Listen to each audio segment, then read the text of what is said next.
Hey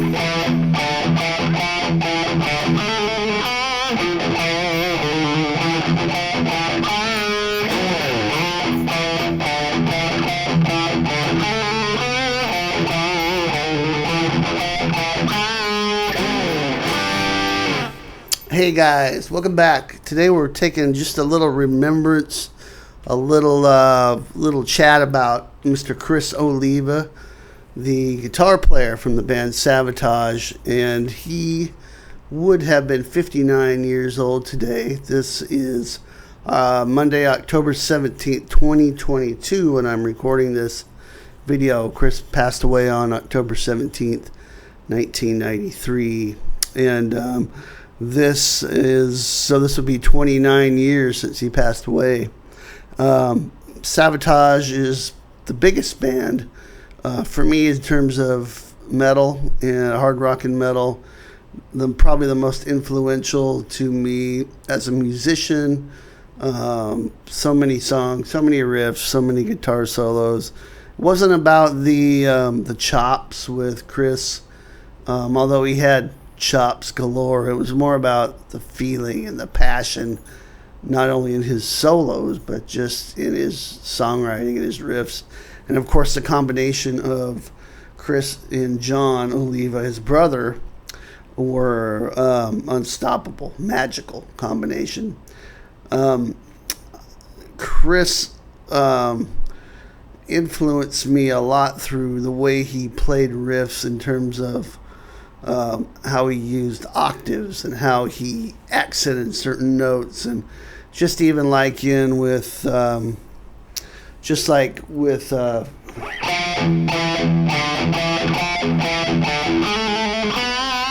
things like that, where it's Jesus Saves from the Streets album.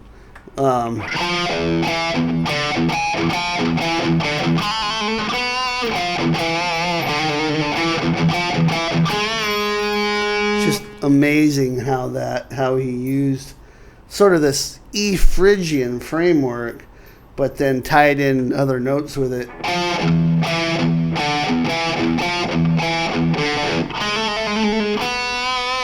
There you have that Phrygian dominant, the major third there. And then kind of like a little chromatic line there.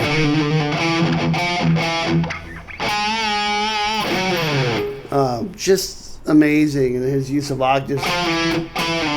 You know, he would play these great riffs and then throw in these really cool octaves that just became such a signature of his rhythm guitar style. And I've done a lot of Savatage riffs and guitar solos here on my channel, and I plan on doing more. But today it's not really a lesson so much. It's just a kind of a remembrance and a nod to Criss Oliva, and just a celebration of Savatage's music. I was first introduced to Savatage by a girlfriend. She made me a mixtape. This probably would have been around 1985 or 86. I think it was. She had, on one side, she put some songs from Power of the Night. I think the song Power of the Night.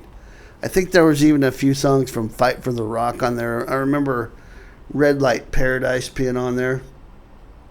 On the other side of the mixtape was Metal Church from their first album. Pretty cool girlfriend.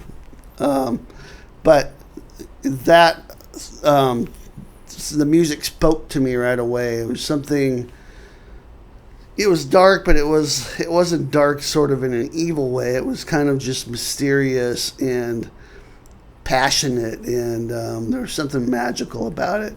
And then I heard on Headbangers Ball, I saw the video for Hall of the Mountain King.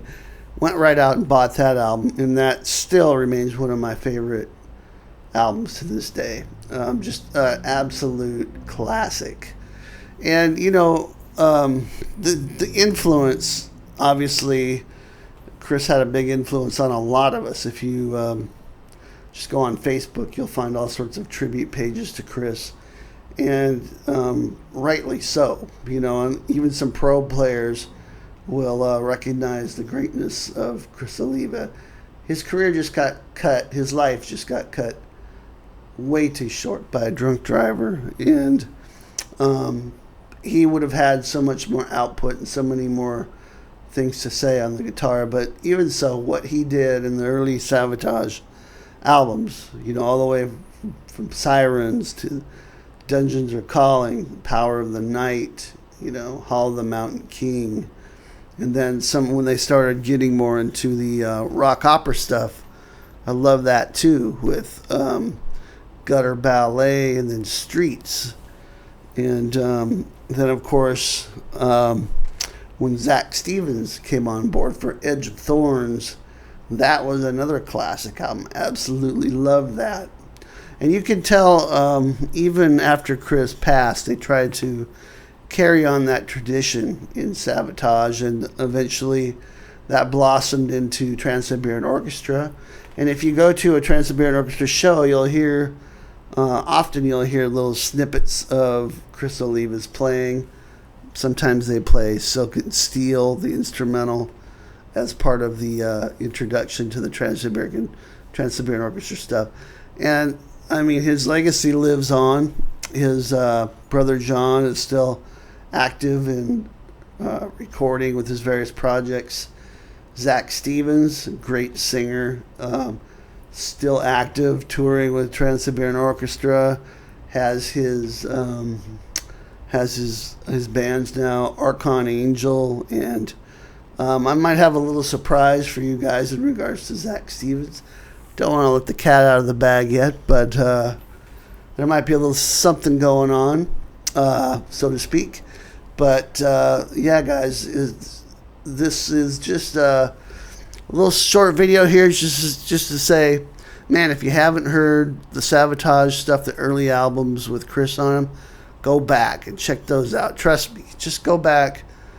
Start with Hall of the Mountain King would be my recommendation, and then just soak that in for all the metal greatness that it is.